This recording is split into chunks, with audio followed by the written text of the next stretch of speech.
I'm ending meeting for all. Yeah. You have to end it. You have to also leave it. Otherwise, your bandwidth will go in that. There will be a problem. Leave Zoom.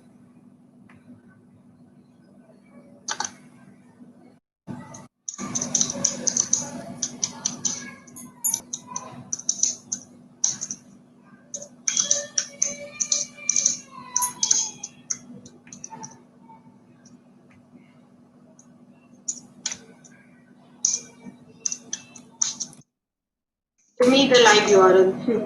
Done. Let me first open and check. Oh, I'm disconnecting.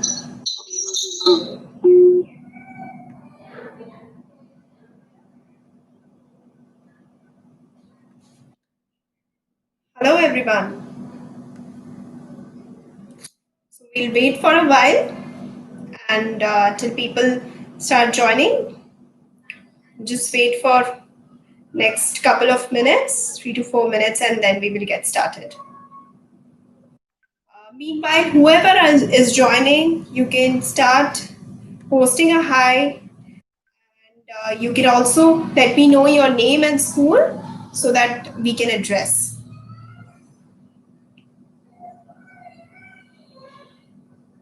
I hope I'm well visible. If there is any problem, please let me know. We can arrange accordingly.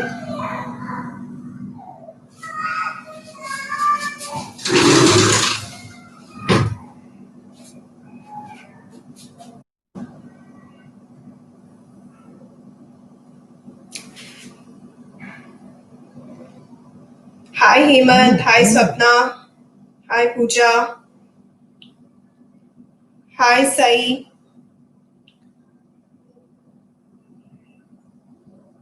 hi Ariman, Ishan, Pooja, Riya. I think HDFC school, I can see a lot of attendance. Good to see that.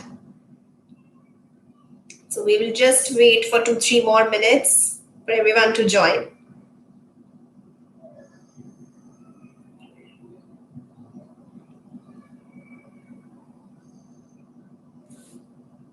Hi Riyansh. Hello Shrihan.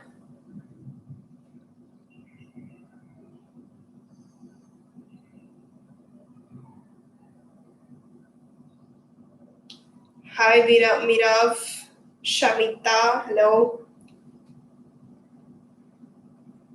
You can also post your school names if you're joining from any particular school. Beacon High School, okay. Hi Shaurya.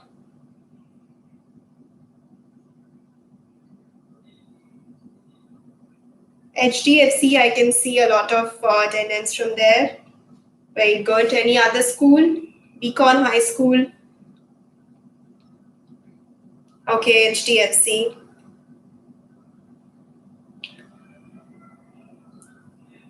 I hope every one of you are doing good.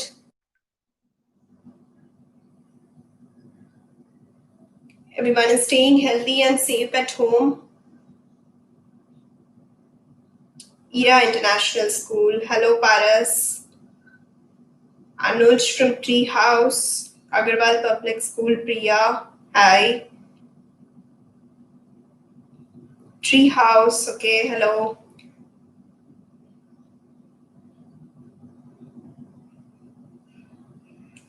So we will just wait for 2 more minutes to get started. So I would want this session to be really interactive. It would be good if you all can start posting in questions as well once we start with our video. Any queries coming, anything you want us to take up, please do let us know. We want it to be interactive as much as possible. And if there is any issue with the voice or the clarity, please do notify so that I can get corrected.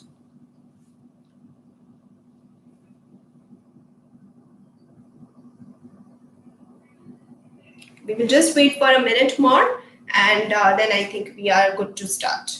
Just take me a minute.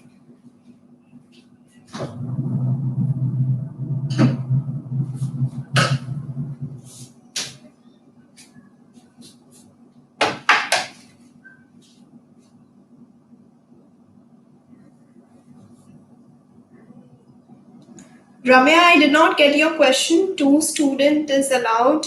I think you mean for the registration. Yes, you can. You can join in. If you haven't registered, there is a link already. If you want to register the other candidate as well, along with one more, you can go and register on the description. We have down in the description box below the live session, you can find it. I think we are good to start. So, hi everyone. Myself, Narita, and I'm the senior nutritionist at HappleyFit.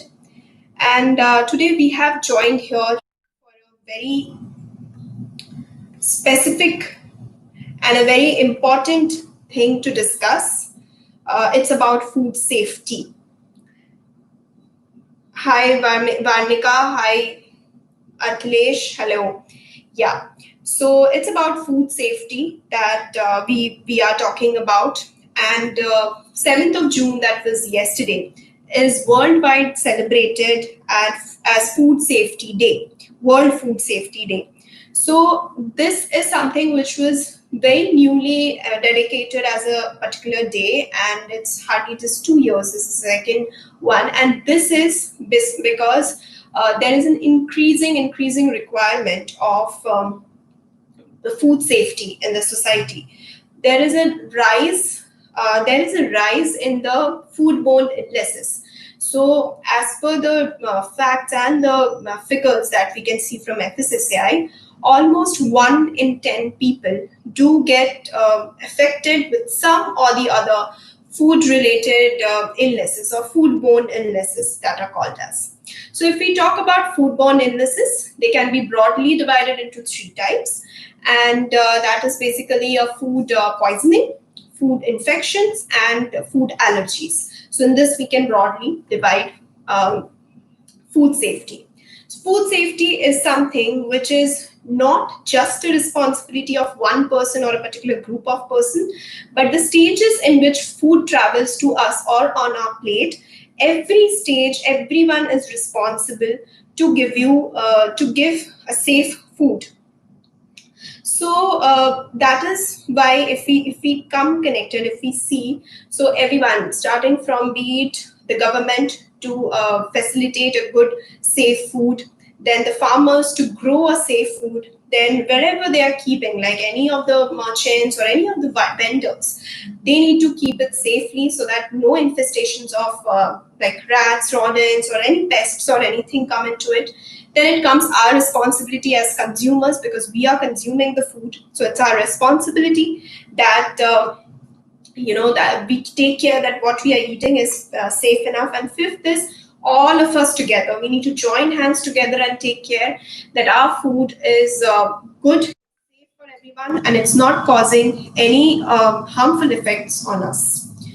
So this program of by HappleyFit is as a six days long program, a week long program, and we are trying to contribute to this cause, wherein we will be dealing with particular food or food groups on every day, and we will learn about how starting from buying a food till we consume, we store, how long we can store, and also adulteration, what all things can happen, surface contamination, which is to prevent that is a need of the hour. So we will be contributing to all of that, and accordingly we will be going in for the 6 days long program. Also for the children here, it's very important that you all are very attentive. Whatever we are discussing, you can post me with your questions. I'll be taking a set of questions after 10-15 minutes, halfway through our session and at the end of the session as well, so that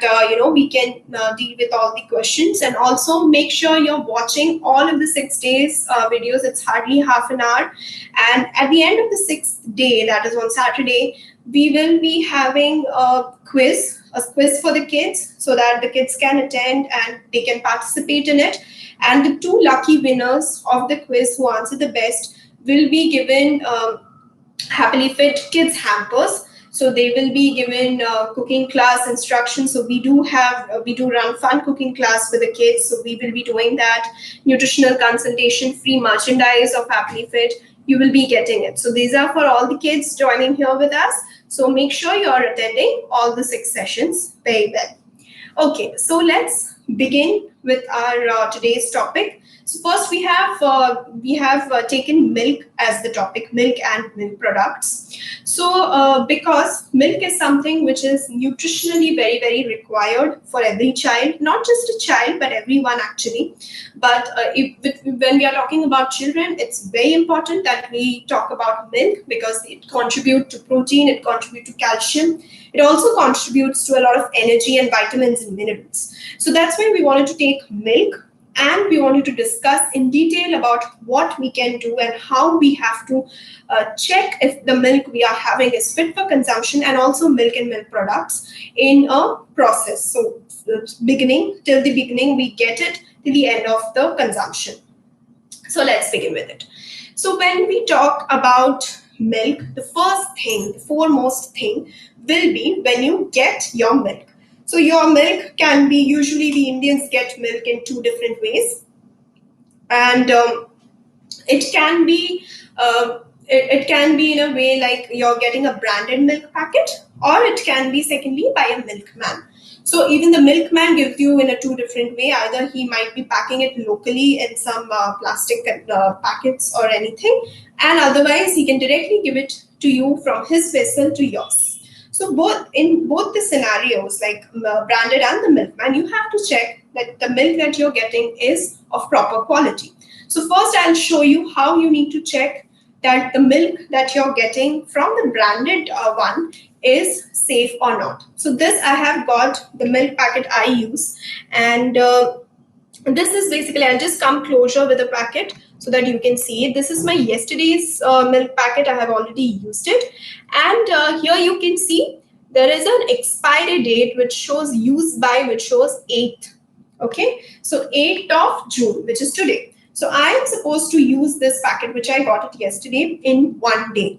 And it's very important that you check for the manufacturing and the expiry date on your milk packet, because if that is not happening, then it might be that the milk is tampered in some or the other way and it's not fit for consumption.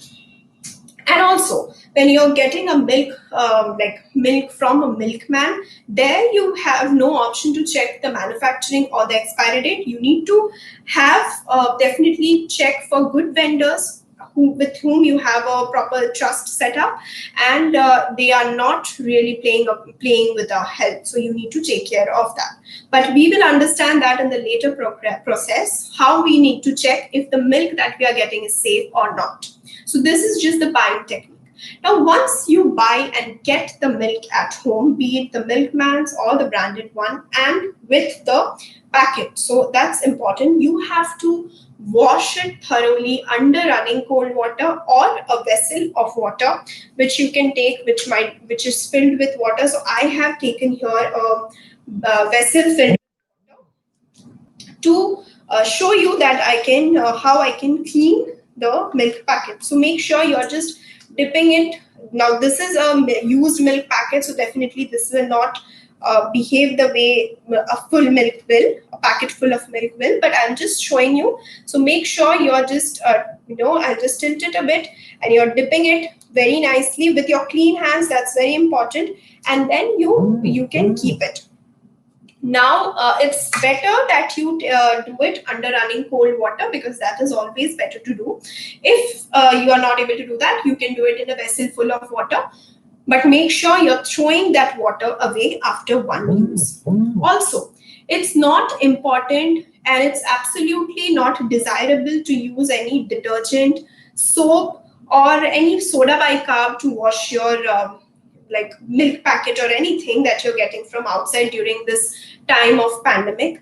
We have to avoid surface contamination, but at the same time, we don't need to use any detergent or anything like that, because that is definitely not required as told by FSSAI. So you can use running cold water and wash it and pat dry it.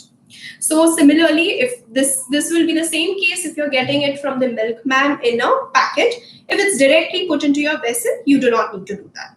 Now, what we will do next is, once you put and transfer this milk into a vessel, To heat it up, we have to use our sensory techniques. So sensory techniques means your senses, which is in this case, you will use your eyes, your nose, and your touch. So you will check by all three means if the milk that you have got is safe for consumption or not. So I'll show you the glass of milk that I have with me.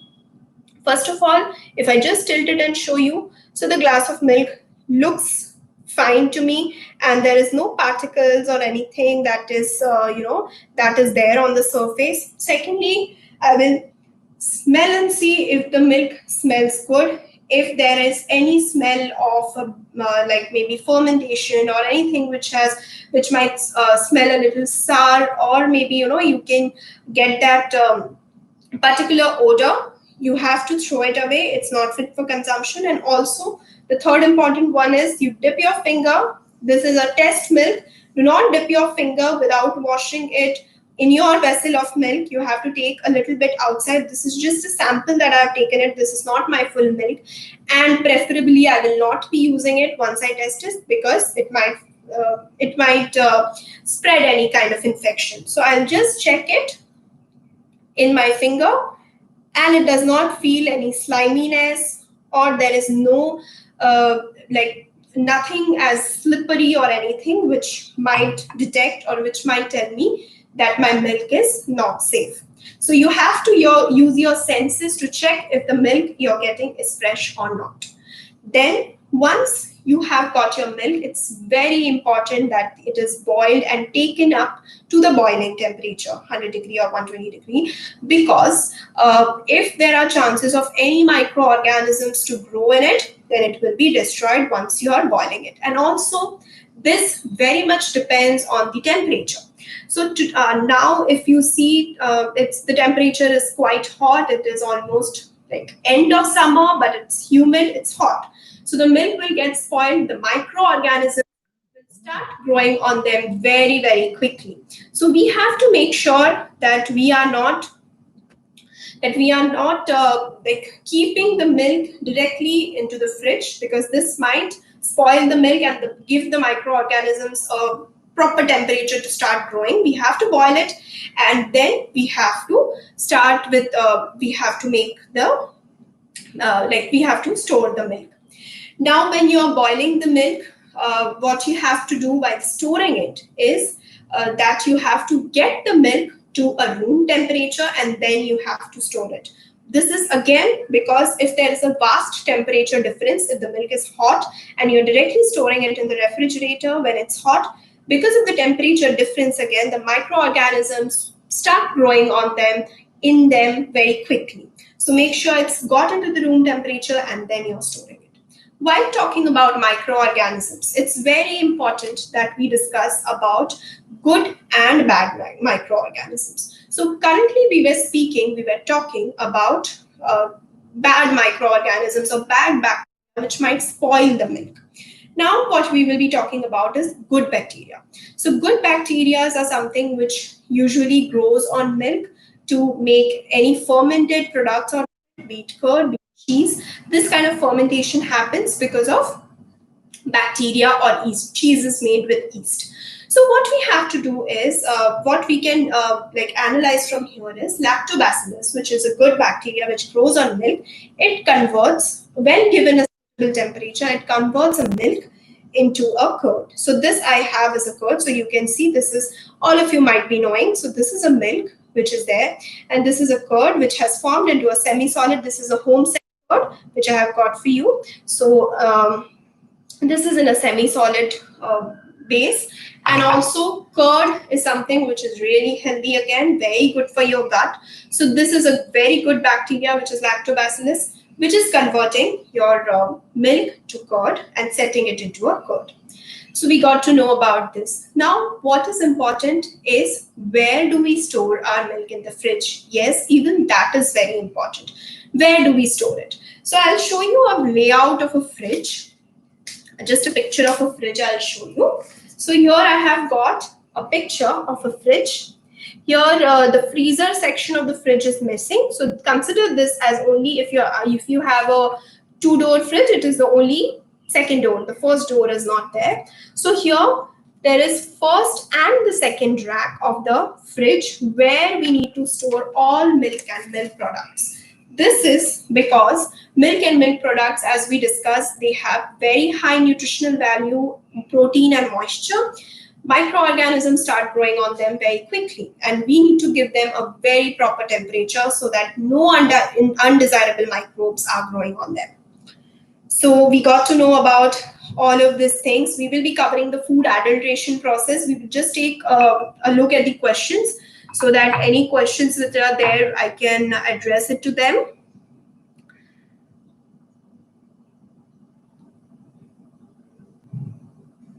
Okay. How healthy is a packet milk usually we buy? I think that is the how healthy is the milk packed for us. Okay. So I think the most common question that I can see till now is how healthy is the milk that we get in the packet? See, the adulteration, like we are going to cover in just in 5 minutes. So adulteration is something which can very easily happen in both the setups of from a milk vendor or a packaged milk.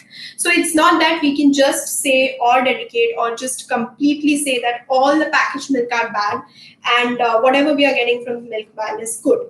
If you have a trusted milkman, you know that the milk is taking care of all the basic precautions that he needs to take in food safety, then you're good to go with that. But there are usual chances of the milkman's milk being diluted with water. He might not be adding harmful chemicals into it because that's something which local vendors usually do not do. So that's one thing. But the water adulteration is something which can be very common with milkman. Again, if you're getting a trusted brand milk, again, there can be harmful chemicals in them as well. Water adulteration is a little, you can say, not very common in the packet milk, but they can definitely add any of the adulterants. And I cannot say that they will not add, but it is equally important for both of the vendors that you check the milk if it is adulterated or not. So we will be going next to that itself, that we understand if the milk is adulterated or not. Adulteration is something which is very common. No one will be able to say that adulteration is not happening. So we will be teaching some quick and easy techniques wherein common adulterants can be checked. Any more questions that we need to take before we move on to our next? Is it necessary to boil milk or we can keep directly in the fridge? So Manisha, this depends on the temperature. If your milk, specifically if you're getting a milkman's milk, which will not be pasteurized usually, homogenization, pasteurization is not common with milkman's milk. It's very important that you are boiling the milk and getting it to the boiling temperature, cooling and then storing it. Packaged milk, because they go through the homogenization, pasteurization techniques, they usually do not get spoiled comparatively when comparing to the milkman's milk. But even then, it's better to boil it. Now, when coming to pasteurized milk, it's not always mandatory that you boil the pasteurized milk because it already goes through high temperature screening, wherein the usual microbial activity can be stopped. But milkman's milk, I would suggest that you always boil, get it to the room temperature, and then you store it. Please take this, Rahul. Please explain. Rahul Sinha, please explain microorganisms to a 7-year-old in a simple language. Okay, sure. So microorganisms are something which you can say they are living beings. They are living creatures like us, but they are very, very minute in size, so much that we cannot view them with our eyes. And they can be good, bad. They can be of various types. Microorganisms can be, if you learn in the school as well, they can be bacteria, molds, viruses, anything. All of these yeast of molds. So all of this will be type of microorganisms, and they are very small in nature. And without microscope, we cannot view them. And also, they usually grow on a proper condition. So living beings, very small to see, very small, and we cannot see them with naked eyes, but they can grow and proliferate. That means they can grow and multiply in their numbers like living beings do.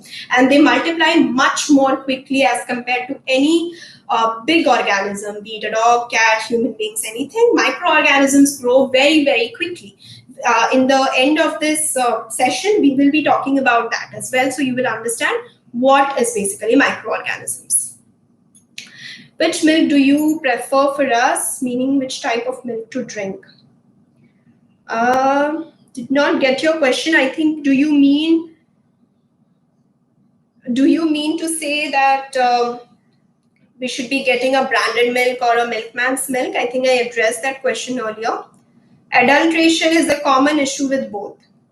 Milk that I take is A2 milk. I have observed when it gets spoiled due to boiling late, it turns into loose curd without adding anything. Is that a good sign or a bad? Amardeep, yeah. So even if it's a A2 milk is a Gir cow milk, which is a type of quite high in nutritional properties. So it is very, very susceptible. It is very, very susceptible to growth of microorganisms because of the high nutrient content in them. So I'll just take this last question and we will move ahead with our session. So A2 milk will be something which definitely needs to be boiled and kept, because if it is getting curdled, which we usually say it in Hindi, right, that aaj ka doodh phat gaya, that does not mean that it is a desirable change. It is not the ideal curdling, but it is something wherein microorganisms have started to grow. Though it need not have to be thrown completely, but it definitely cannot be used in the way it is supposed to be. So make sure you are boiling and keeping it to the room temperature and then storing it. Okay, so I think we will move ahead with our session with food adulteration. We are running out of time. We can take the questions later on as well. We will, at the end of the session, we'll take the other questions. So coming to food adulteration, as it was a question for everyone, we would first do certain experiments for all the children over here. You will find interest in all of this. And what you have to do is, you have to take a plate. This we are checking if the milk is adulterated with water or not, which is very, very common. So I have taken here 2 samples of milk. So this is the usual milk that I showed you earlier, but this is the second sample. I'm not using the one that I showed you. And here there is a diluted milk. So I'll just put it on the plate and I'll show it to you. So I'll just take a spoon and here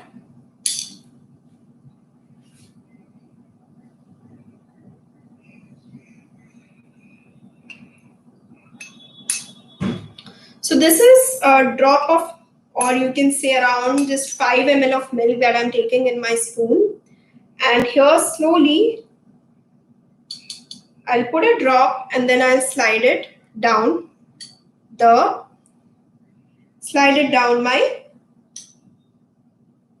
So when I slide it down, you see there is a thin trail coming in, which I can see here. I can just give you a background.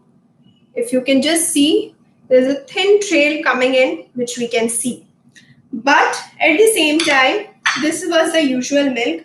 Now I have taken a diluted milk. This is a diluted milk that I have taken. And here I'll put it at the second location. Here, this side I have the other milk. So here I'll put it. And when I put that, if you see once I tilt it, there is